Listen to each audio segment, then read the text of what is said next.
For the ones who know that a little late is always too late, and that the clock doesn't stop just because you're missing a part.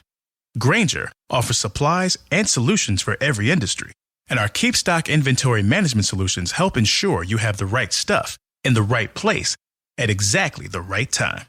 Visit Grainger.com/keepstock to learn more. Grainger, for the ones who get it done. Do you and your family love Mickey Mouse? Do you and your family love Minnie Mouse? Do you and your family love to have fun? If you answered yes, then you're gonna love Disney Junior's new series, Mickey Mouse Funhouse. Mickey Mouse Funhouse is a fantastical place where anything can happen. Funny is a magical playhouse who takes Mickey, Minnie, and their pals on adventures to anywhere. Join Funny, Mickey, Minnie, and pals for all new adventures and watch the new series on Disney Junior. Hey guys, it's Allie. Welcome back to Infertile AF, the podcast. This is episode 128 called Nicole C. Today's episode is sponsored by Vios Fertility Institute. You guys, I've had the pleasure of working with Vios for Fertility Rally, and I cannot say enough good things about how much Vios gets it when it comes to infertility, fertility, and the patient experience. Vios is built on a foundation of patient-centered care, evidence-based medicine, and innovative technology.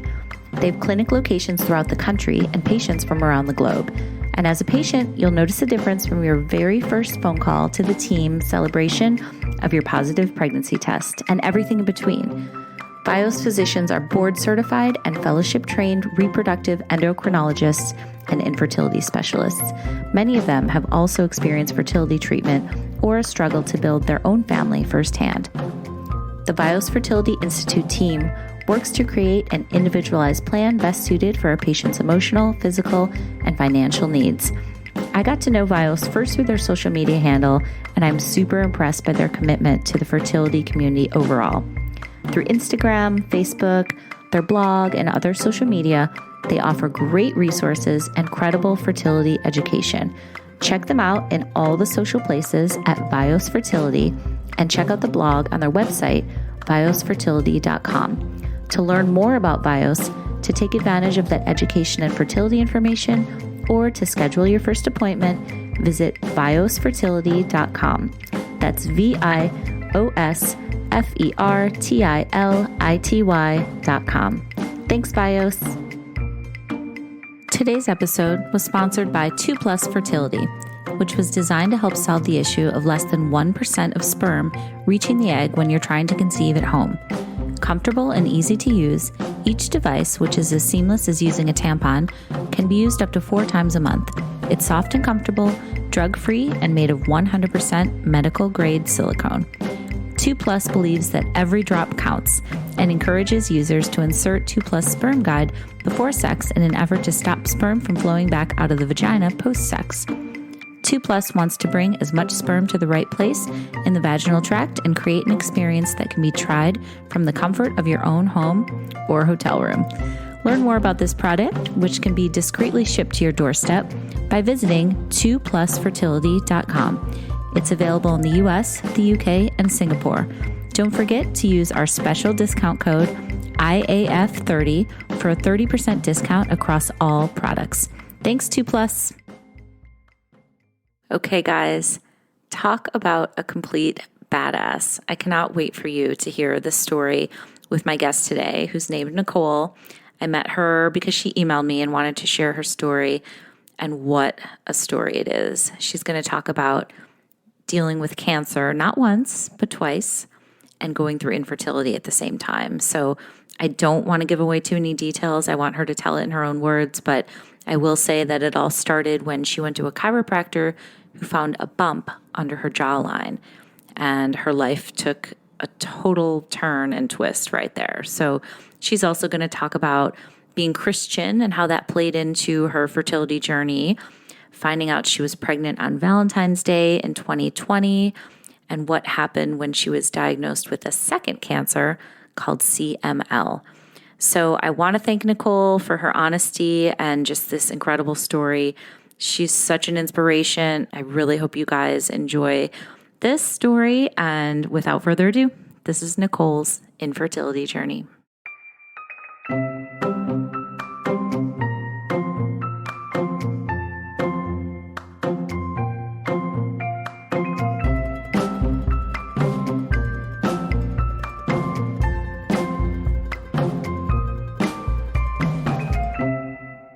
Nicole, how are you?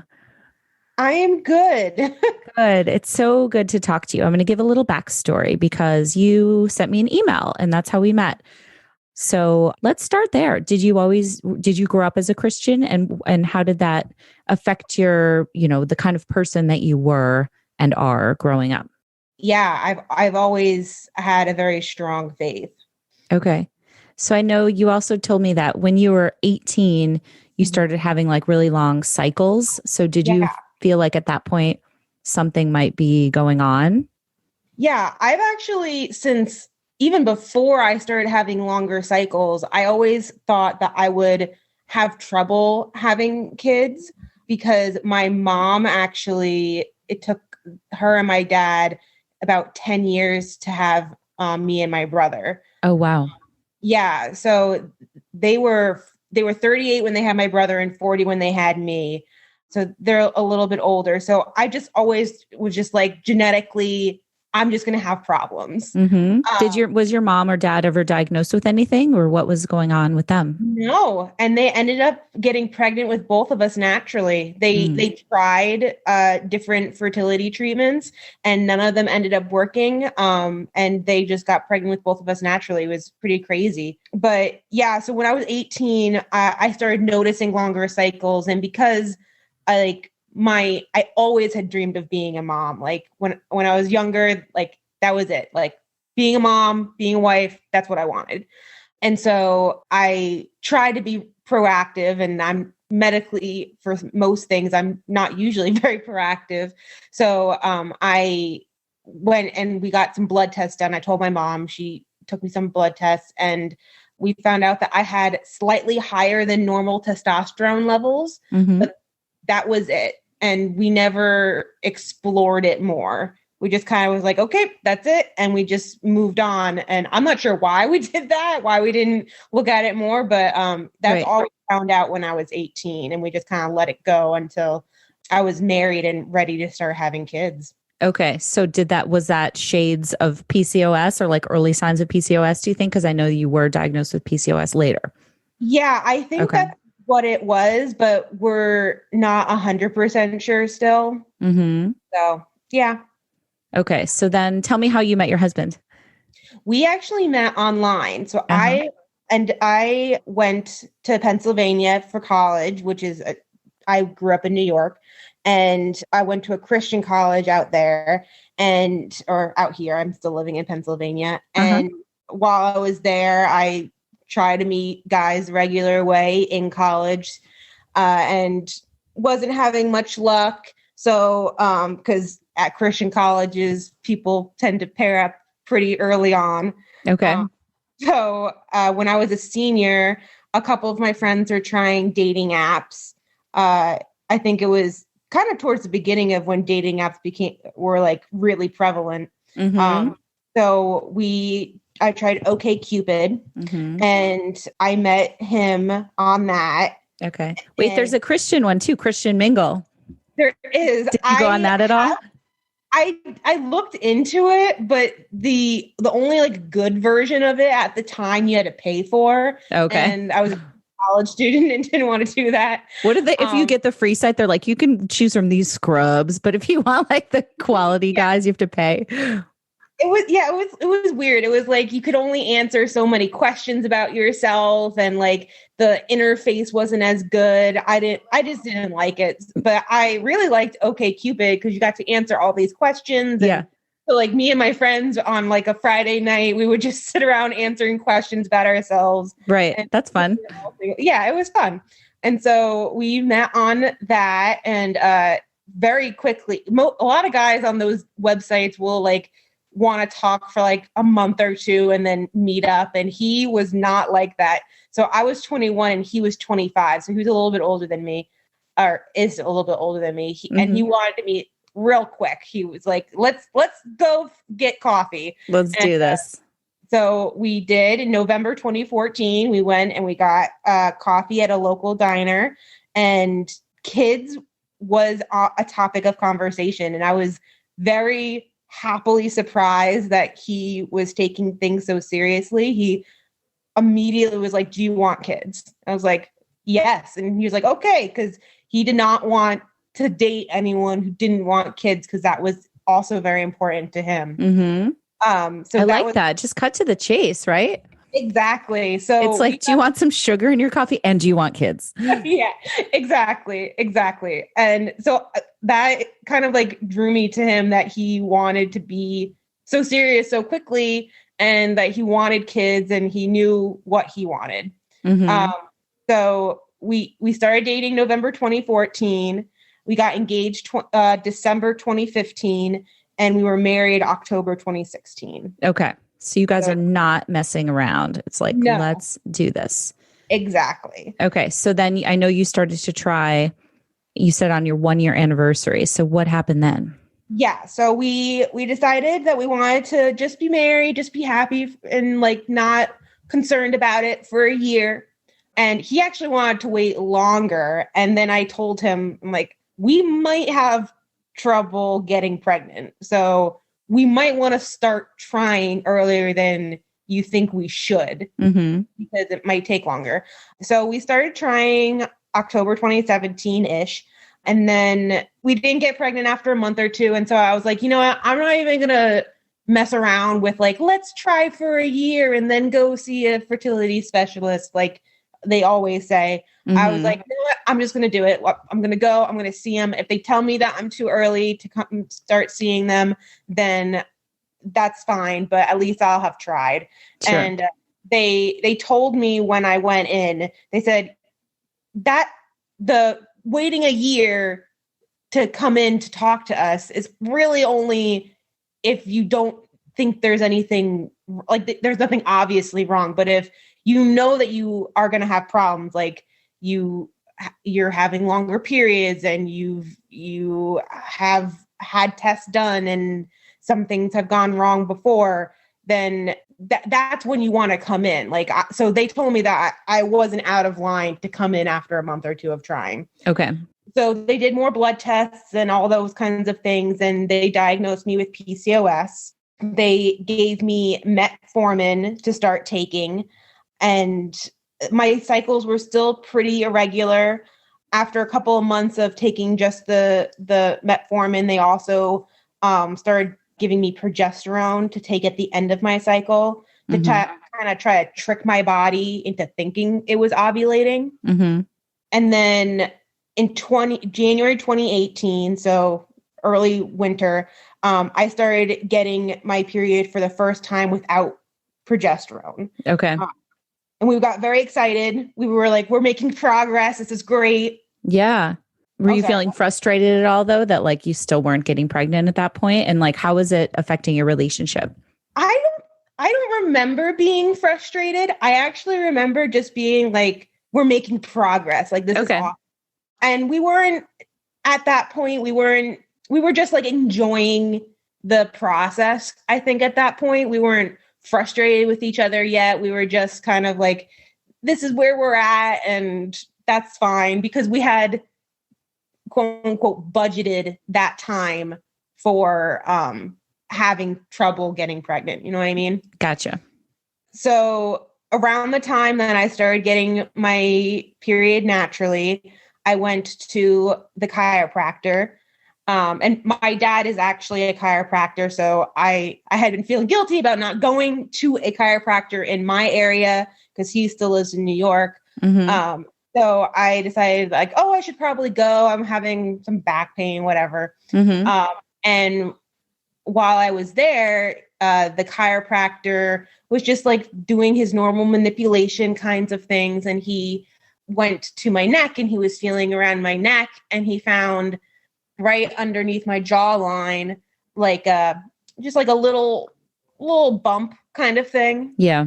And he didn't really think much of it. He was like, oh, this is probably just a little fatty tumor.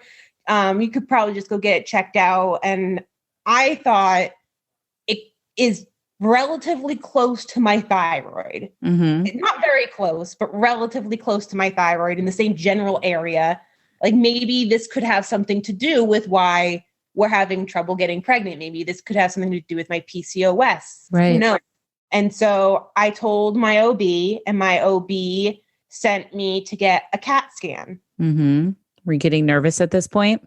No, I was just like, oh, this is just normal, everyday, not every day, but like, this is just routine stuff. Like, this is, have a fatty tumor. They just need to roll this out and we'll go on with our lives. And then, so I went to go get the CAT scan, and on my way home, I got a call from the OB. Mm. And I vaguely remember thinking, well, this is weird, because that's really quick for them to like get the results back and everything. Right. And so I answered, you shouldn't do this, but I answered while I was driving. Oh God. And and they said, we think this is lymphoma. Oh my God. And my mom has lymphoma, so I knew what that meant. And I just kind of in shock. I was like, oh, okay. Oh, all right. Okay. And I just kind of just kept repeating that. And they were like, she did a very good job. She was like, are you okay? Like, do you need me to do anything? Like she wanted to make sure that I was mentally okay with what was happening. Totally. So I told her I was fine and that I was on my way home, and that I would call my husband. And I called him on my way home as soon as I hung up with the OB. And I told him what she said, and he immediately came home. And I just remember thinking the entire time, I was not worried about my life. I was not worried about whether I would survive. I was just worried, will I be able to have children? Yeah, like, totally. Is this it? So wait, can you tell me about your mom's lymphoma? So when was she diagnosed, and was that part of the issue with having kids? Because I know you said it was kind of undiagnosed why they couldn't have children, but after she had lymphoma, did they think that had something to do with it? No, she actually was diagnosed with lymphoma when I was in high school, like when I was a senior in high school. So it was significantly after that. Okay. And we ended up having different lymphomas. She has non-Hodgkin's lymphoma, and I have Hodgkin's lymphoma. Okay. So for people like me that aren't sure, what are the difference between those two? The main one is that, non-Hodgkin's is mainly in older people, and Hodgkin's is very much a young person's cancer. So my mother and I were my mom is actually really young for non-Hodgkin's, and she was in her early 60s when she was diagnosed. Okay. And I am a very typical Hodgkin's lymphoma patient in my mid 20s. Okay. And non-Hodgkin's is not curable. Like they'll never get rid of it completely. And Hodgkin's manifests itself in tumors, like in your lymph nodes. Okay. Throughout your body. So I ended up having and people don't believe me when I tell them this, I had a tumor the size of a basketball in my chest. I know you wrote that in the email, and I was trying to even picture that. It was like I'm a shape in basketball, but it's like a deflated basketball, but like the size of one. Yeah, I get it. Yeah. Yeah. Not like the shape of a basketball, but the size of a basketball. Yeah, exactly. Okay. Got it. Wow. It was pretty big. And yeah, people don't believe me when I tell them that, because it was huge. Yeah. But you had no idea until they found the lump in your neck? Nope. Holy I had no idea. Cow. I didn't feel any different. And it's really interesting as my story goes on. All of my diagnoses that I end up getting, I would have had no idea if it wasn't for these fluke things. Okay. Like if I hadn't gone to the chiropractor, I don't know when I would have noticed I had cancer. Okay. You know? Yes. So that day my husband came home, and we were sad together, and we just were together. And it was a really sad and special time that we had. Mm-hmm. So that was a Friday. And then that Sunday we went to church, and we told our pastor and his wife what was going on. And my husband is the worship drummer in our church's worship band. Okay. our pastor's wife is the leader of the worship band. Mm-hmm.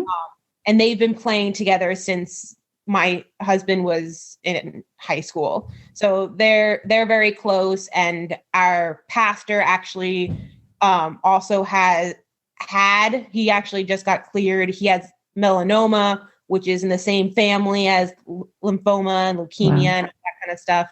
So they very much understood what we were going through. So we told them what was going on, and they came over later on Sunday to pray with us. Mm-hmm. And his wife actually told me about a conversation she had with a woman who also went to our church at the time, who had a miscarriage at 5 months. And she was just telling me about how every baby is a miracle. Like, people don't really think about it that much, but every baby from conception to birth is a miracle, because so much can go wrong in that time. It's so true. And I don't think people realize that until they have problems, whether it be with cancer or other illnesses or infertility, that you're exactly right. Yeah. Yeah. So that conversation really stuck with me. And then the next day, so Monday morning, I was driving, I think I was getting groceries or something. And I was thinking about that conversation. I was thinking about how every baby is a miracle. And on the radio came a song, and the main lyric of that song is, "Don't give up on your miracle." Ooh, I just got the chills. No, and like I just started bawling in the car. I was like, this is God telling me that I'm gonna get my baby. I'm gonna have that my little guy one day. That's so cool. It's like, hello, universe, talking to me directly. Like, I believe in that fully. My song was "Here Comes the Sun," and I used to hear that when I was going through my infertility stuff. I love that. Yeah. So my diagnosis, I ended up going to a oncologist that I didn't like, and then I switched to a new oncologist that was actually my mom's oncologist, and he was great. We love him. His name, we just call him Doc. He's just like a really sweet older man, and he was so great with my whole treatment. We ended up meeting with a reproductive endocrinologist as well during that time, and said that the chemo would not be toxic to my eggs, so we would not have to freeze any eggs. Oh, wow. Which was awesome. And then they also gave me, my oncologist decided he wanted to give me a shot of Lupron, which basically just put me in a temporary menopause. Okay. Like, cycle and everything like that. Okay. So what's the plan? They're going to give you chemo to try to shrink the tumor, or they're not going to surgically remove it, right? Yeah. So they did not need to surgically remove it. I started chemo March of 2018, and I did basically just one whole day of chemo. I would go into their office and I would do a whole day of chemo every other week until mid-May. And then I was cured, and that was it. What? Yep. It is one of the better prognoses of a cancer. It's very curable, very low chance of it coming back. Wow. Yeah. So it was a whirlwind of a spring, but it was a moment in the past kind of thing. Yeah. Like, now we're done. Oh my God. So how did your Christianity come into play throughout the chemo and the treatment and stuff, and the power of prayer? I know a lot of people in our infertility community believe strongly in the power of prayer. So tell me about your stance on that. We were just praying the entire time, and we just kept the faith. I don't know. It was never a question to us whether I would survive it. It was never a question whether I would get through it. It was just a given, because God is good, and God loves me, and God has me in his hands. And after it was all over, after all my treatment was over, I actually got a tattoo on my inner left forearm, and it says "Walk by Faith," and then it has my cancer ribbon for Hodgkin's lymphoma at the tail end of the faith. Because that was my favorite verse during that time. Whenever I would get discouraged or anything, I would just remember, I walk by faith, not by sight.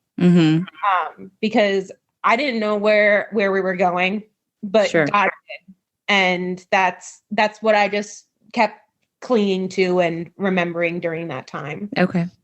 So after all of that was over, I didn't cycle for a long time. And that was mainly because of the Lupron. We went back to my OB's office and we thanked them for everything that they did in the diagnoses process. And we started meeting with a fertility specialist within the OB's office. She told me she would not have necessarily given me the Lupron because it does turn off your cycle for so long. And she believed that the chemo was so non-toxic that the reason that the Lupron was given to begin with was to just give an extra protection to my eggs. Right. There are so many reasons not to skip breakfast. So many savory, mouth-watering, tasty, delicious beyond all belief reasons. Actually, that last one was pretty convincing. Stop by for a McDonald's breakfast. Mix and match a sausage biscuit, sausage McMuffin, sausage burrito, or hash browns, any two for just $2. Price and participation may vary, cannot be combined with combo meal. Do you and your family love Mickey Mouse? Do you and your family love Minnie Mouse? Do you and your family love to have fun? If you answered yes, then you're gonna love Disney Junior's new series, Mickey Mouse Funhouse. Mickey Mouse Funhouse is a fantastical place where anything can happen. Funny is a magical playhouse who takes Mickey, Minnie, and their pals on adventures to anywhere. Join Funny, Mickey, Minnie, and pals for all new adventures and watch the new series on Disney Junior. So you're not ovulating, so you're not losing those eggs, right? Yeah, exactly. Okay. And she believed that I didn't even need the Lupron to protect those eggs, that that the chemo was so non-toxic that it would have been fine on its own. But Gotcha. But I can totally see why they did it, to just have that extra layer, like you said. Exactly. God, medicine is so cool, isn't it? It is. It is so fascinating. And you'll hear more in my story a little bit later, how completely insane some of it is. Yeah. Okay. So they took me off of metformin and they put me on ovasitol, which is like a little powder that you put in your drink that helps with ovulation, and a bunch of different vitamins. And with that, my period started to become a little bit more regular. And they also, at my OB's office, they teach the Creighton model. Okay. Tell us what that is. That is a way of tracking your cervical mucus to know when you're ovulating. Mm-hmm. So it's a really interesting method, and it didn't really work a whole lot for me just because of my situation.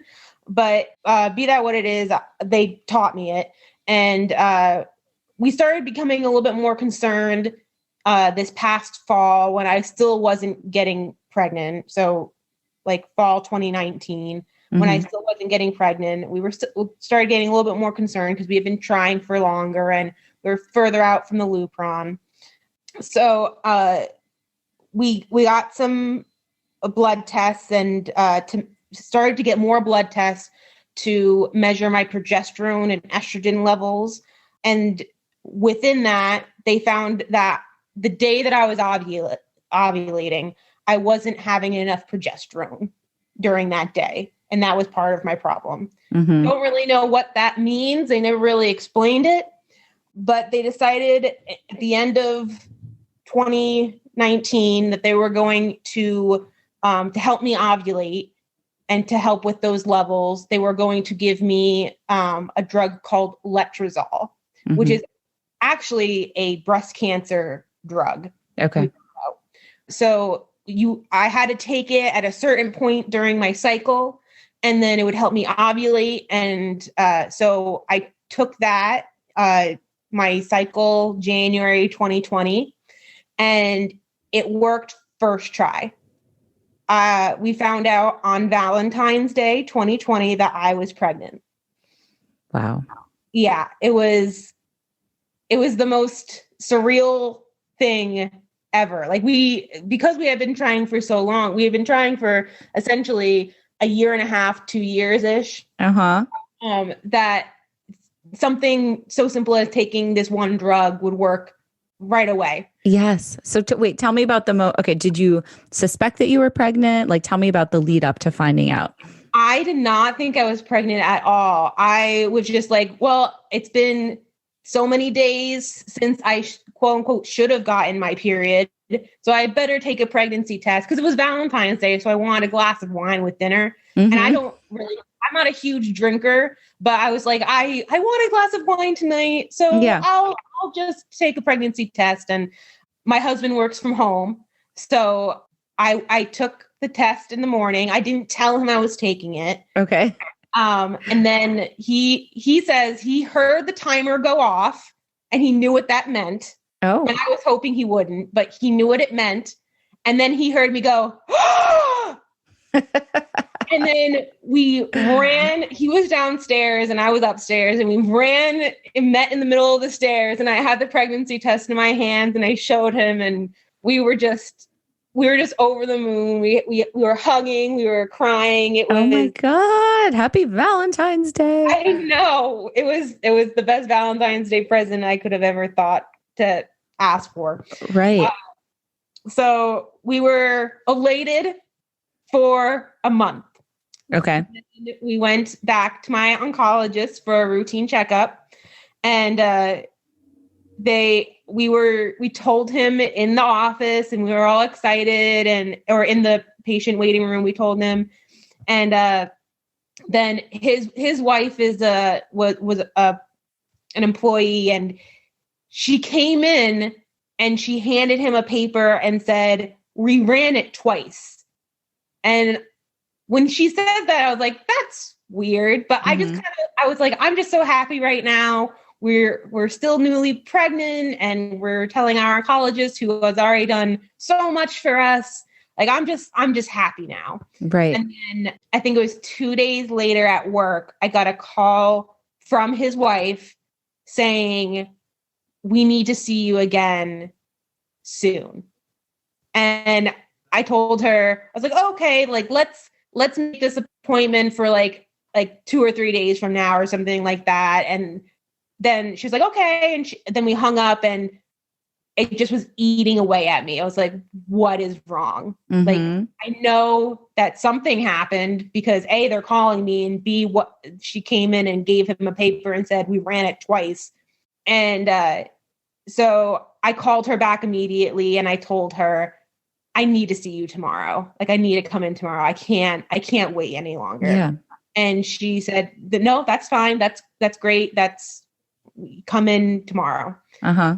And then I told one of my friends at work, and she like helped calm me down a little bit. And it was because I hadn't really told anyone at work yet. So what were you suspecting? That did you think it was something with the baby, or did you think it was something with the cancer, or like what was? I thought the cancer was back. Okay. I thought it was Hodgkin's lymphoma again. Okay. So the next day, my husband and I went in, and they told me that I had chronic myelogenous leukemia. Oh my God. Which is shortened to CML.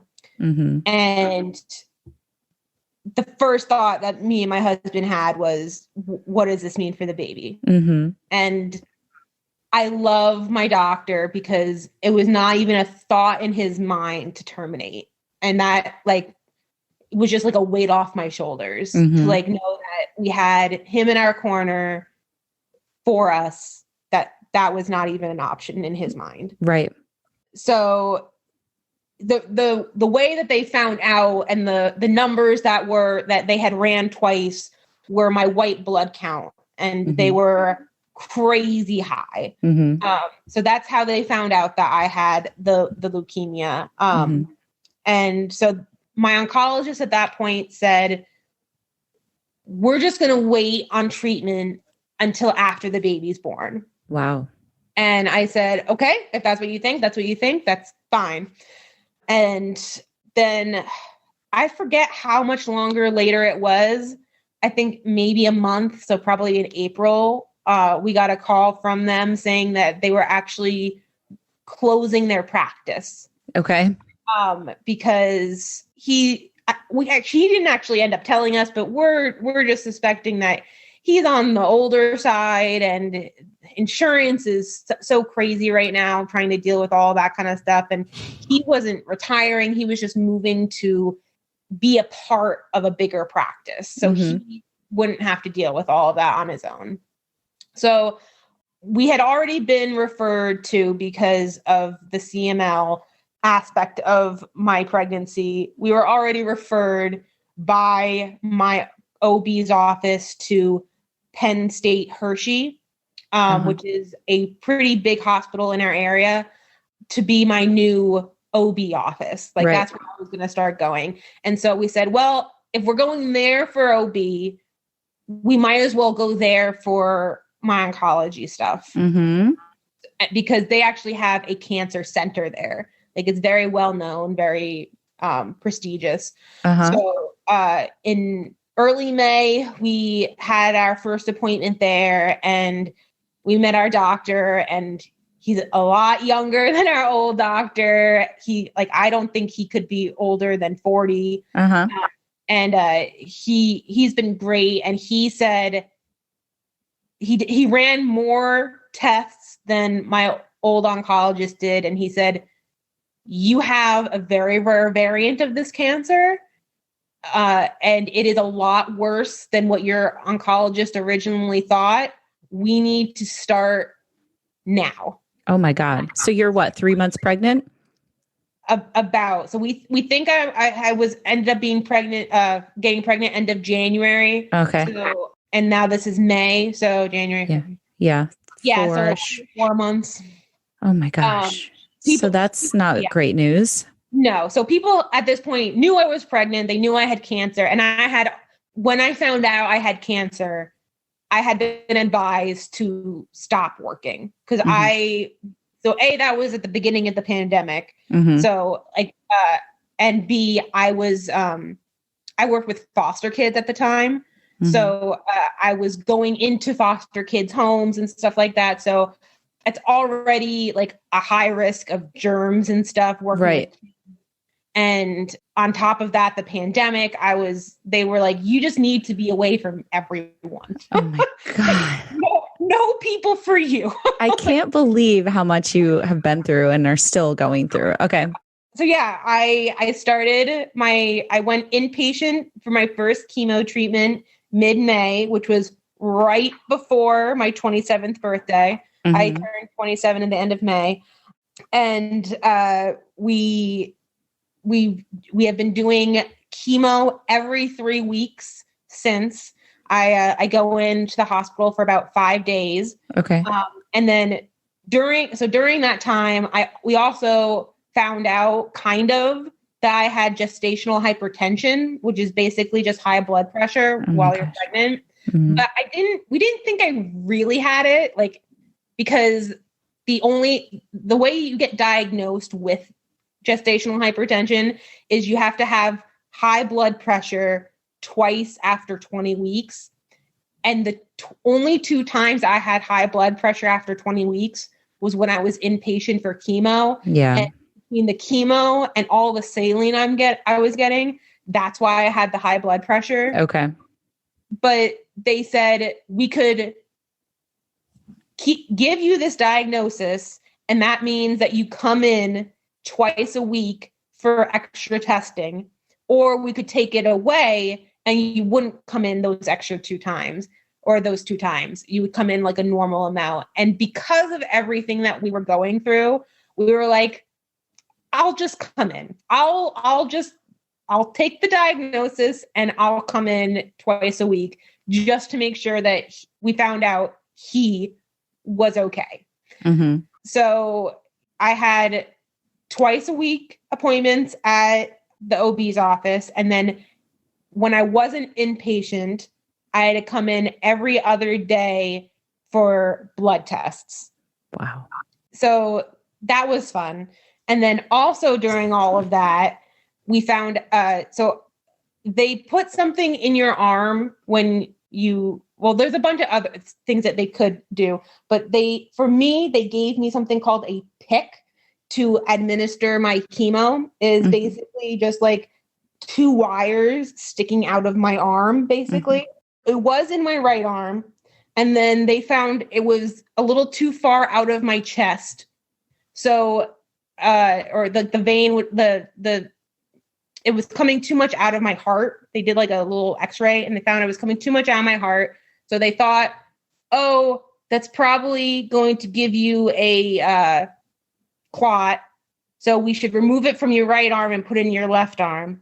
So they put it in my left arm about halfway through my pregnancy. And then I was noticing that my arm was still pretty sore for longer than it had been previously. So they did a Doppler of my arm and they found that I had 2 clots in my left arm. Oh my God. So they couldn't give me an oral blood thinner, which is what like the normal thing that they would do if you have a blood clot in your arm, because I was pregnant. They couldn't give me the oral one. So they gave me I forget the name of it, but it's a shot of a blood thinner that I had to give myself in my leg twice a day because I was pregnant. So I started giving myself those. So that was fun.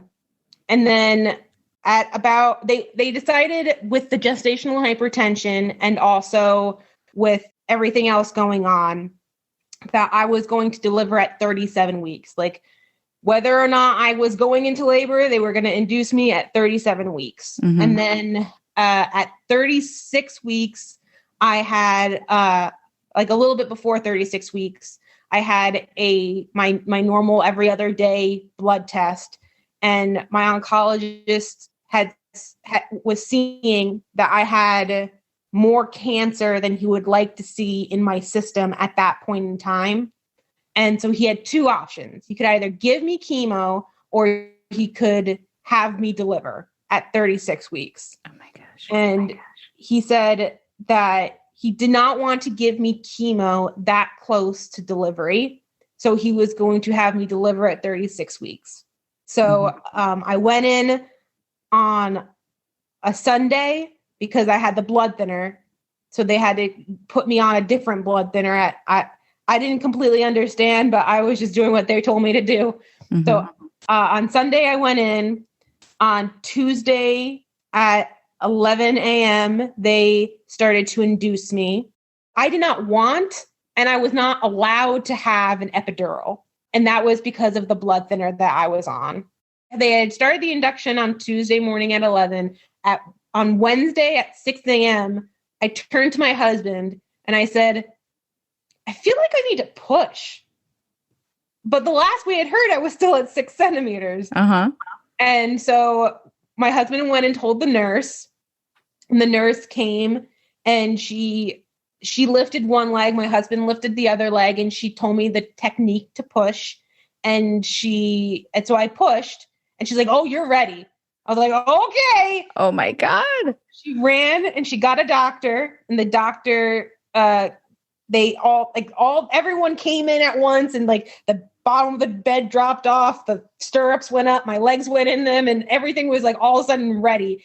And while all this is happening, I'm having to like hold back the pushing. Like I'm having to physically try not to push because my body just wanted to so bad. And then less than 10 minutes later, our baby boy was there. Oh my God.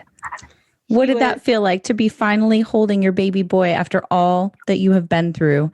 And was he totally healthy? It was surreal. At first, we quote unquote thought he was healthy. He ended up having low glucose levels and a little jaundice. So he was in the NICU for about a week and a half. But I mean, it was so hard to have a baby in the NICU. But I know I know so many people have it worse that I was just so thankful. Like in the NICU, he was against a wall with 2 other babies and he was in the middle, and the little girl on one side of him had a heart surgery and the little boy on the other side of him had a colostomy bag. Yeah. And then there's my son in the middle who just has, he ended up having, the main reason he ended up staying for that long was because he was having feeding issues. Like he couldn't suck well. He couldn't take the bottle very long. So I knew, like, out of all these problems, we're so blessed. Right. He was very, very small. He was, he was big for a preemie, but he was small for a baby. He was 4 pounds, 11 ounces, but he was 18 3/4 inches long. So wow. He was very, very skinny, very long baby. But yeah, so he was there for a week and a half, and then we got to take him home, and that was it was crazy. It was hectic, and we were exhausted. But we're so glad he's here, and now I'm still going through treatment. Like, I've already been inpatient. Okay, I've been inpatient twice for chemo since he's been born, and once for an infection.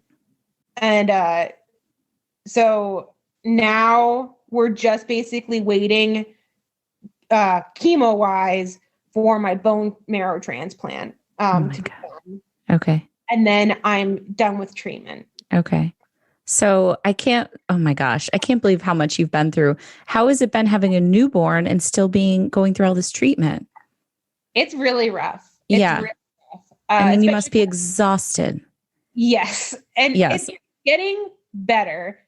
I mainly feel bad for my husband because when I'm inpatient, he's alone at night. I mean, we have either my mom or his mom come and stay with him, but they don't wake up at night with him, which is understandable. They're both in their 60s. So they're like, they've been there, done that kind of thing. So, but he started back at work. He had 2 months off, which was very nice. His job was very good to him.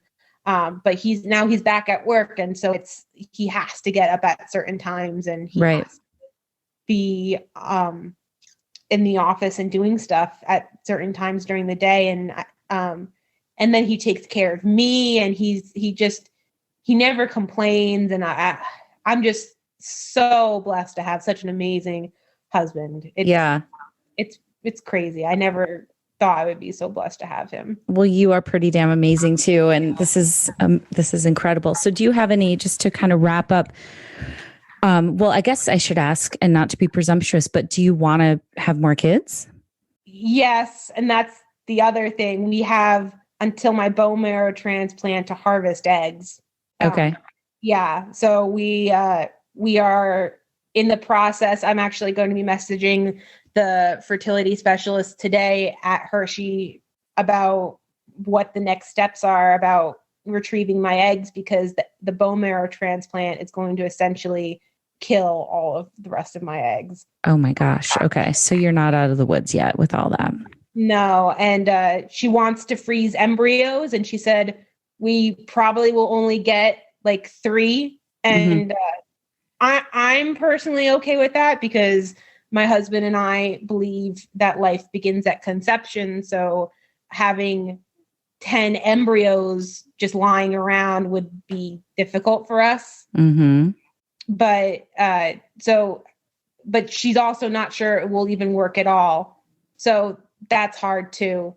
But I know a couple of people from college who have adopted, and I work with kids in the foster system. So I think now that I have my own biological child, and B, that I've worked with kids in the foster system, I'm more mentally okay with adopting now. So if the whole egg retrieval does not work and we don't end up with any embryos, I think we'll end up being okay, because we'll give some other really special baby a home.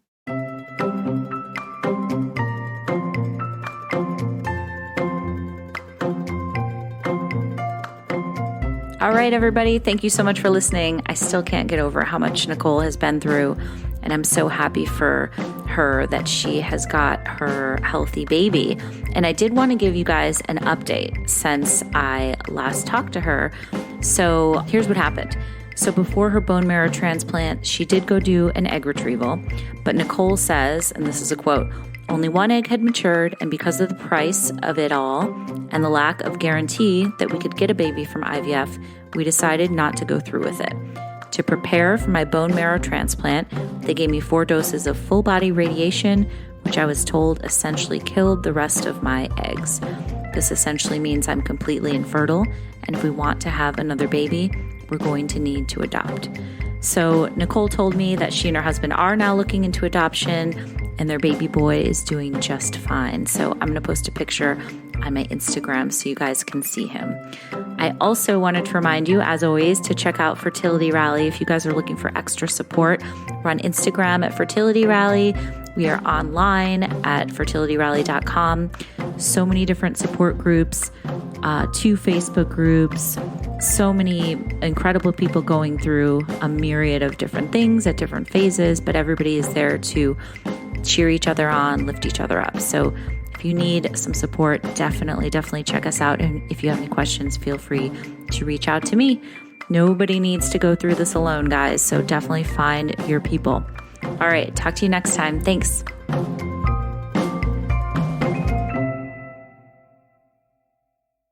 Do you and your family love Mickey Mouse?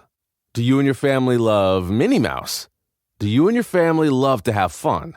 If you answered yes, then you're gonna love Disney Junior's new series, Mickey Mouse Funhouse. Mickey Mouse Funhouse is a fantastical place where anything can happen. Funny is a magical playhouse who takes Mickey, Minnie, and their pals on adventures to anywhere. Join Funny, Mickey, Minnie, and pals for all new adventures and watch the new series on Disney Junior. We can sum up McDonald's new crispy chicken sandwich in one word: crispy. But also juicy and tender. Maybe crispy, juicy, tender, all one word? Okay, fine. You'll just have to try our crispy chicken sandwich to understand it. Get a free medium fries and medium soft drink with purchase of any crispy chicken sandwich. Available only on the app. Ba-da-ba-ba-ba. Price and participation may vary. McDonald's app download and registration required.